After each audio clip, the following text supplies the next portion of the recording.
Praise the lord. షలోమ్ హల్లెలూయా. Jesus loves us so much. ఈ రోజు పరిశుద్ధ గ్రంథం నుండి కీర్తన గ్రంథం 55వ అధ్యాయం 16వ వచనం 17వ వచనంని క్లెయిమ్ చేద్దాం.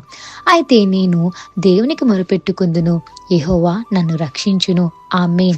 సో మీరు ఎవరికి మొరపెట్టాలండి? దేవునికి మొరపెట్టాలి. మీ సమస్య ఎంత పెద్దదైనా సరే మీరు దేవునికి మొరపెట్టండి.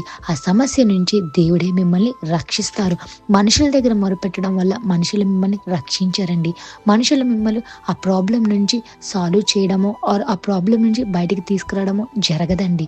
ఇన్ఫ్యాక్ట్ మీరు ఇంకా వాళ్ళకి లోకు అయిపోతారు. సో మీ మొర ఏదైనా సరే అది దేవుని దగ్గర పెట్టండి. అది ఎంత పెద్ద ప్రాబ్లం అయినా దేవుడు సాల్వ్ చేస్తారు. Is a problem solver. ఆయనకి సమస్తము సాధ్యమేనండి.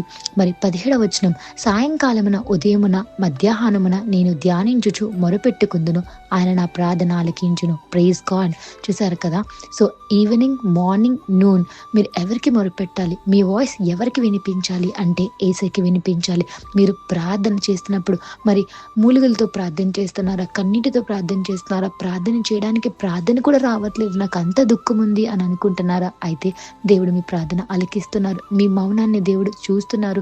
మీ యొక్క ఇన్నర్ వాయిస్ దేవునికి తెలుసండి. మత్తయి శుభవార్త 6వ అధ్యాయం 8వ వచనంలో ఒక మాట ఉంటుంది, మీరు మీ తండ్రిని అడగక మునిపే మీకు అక్కరగా ఉన్నదేంటో ఆయనకి తెలుసండి. సో మీ ప్రాబ్లం ఏంటి, మీకు ఏం కావాలి, ప్రతిదీ యేసయ్యకి తెలుసండి. సో సాయంకాలము, ఉదయమున మరి మధ్యాహ్నమున మీరు దేవుని ధ్యానించండి, దేవుని వాక్యాన్ని ధ్యానించండి, దేవునికి మొరపెట్టండి. ఆయన మీ ప్రార్థన ఆలకిస్తారు. ఆమేన్. అదే అధ్యాయంలో 22వ వచనం, మీ భారం యెహోవా మీద మోపము, ఆయన నిన్ను ఆదుకొనును. ఆమేన్. సో మీ భారం ఎవరి మీద మోపాలండి? యేసయ్య పైన మోపాలి. ఎవరు మిమ్మల్ని ఆదుకుంటారు అంటే మనుషులు కాదు, యేసయ్య. సో ఆయన రెడీగా ఉన్నారండి మీ భారాన్ని తీసుకోవడానికి. కీర్తన గ్రంథం 68వ అధ్యాయం 19వ వచనంలో ఒక మాట ఉంటుంది, అనుదినము ఆయన మన భారాన్ని భరిస్తున్నారండి. Not only one day, every day he's carrying your burdens because he loves you so much. So do not worry about anything. దేవునికి మొరపెట్టండి, ఆయన మిమ్మల్ని రక్షిస్తారు. ఈవినింగ్, మార్నింగ్, నూన్ మరి యేసయ్యకి మాత్రమే మొరపెట్టండి, యేసయ్యకి ప్రార్థన చేయండి. మీ భారం యేసయ్య పైన మోపండి, ఆయన మిమ్మల్ని ఆదుకుంటారు. Praise God.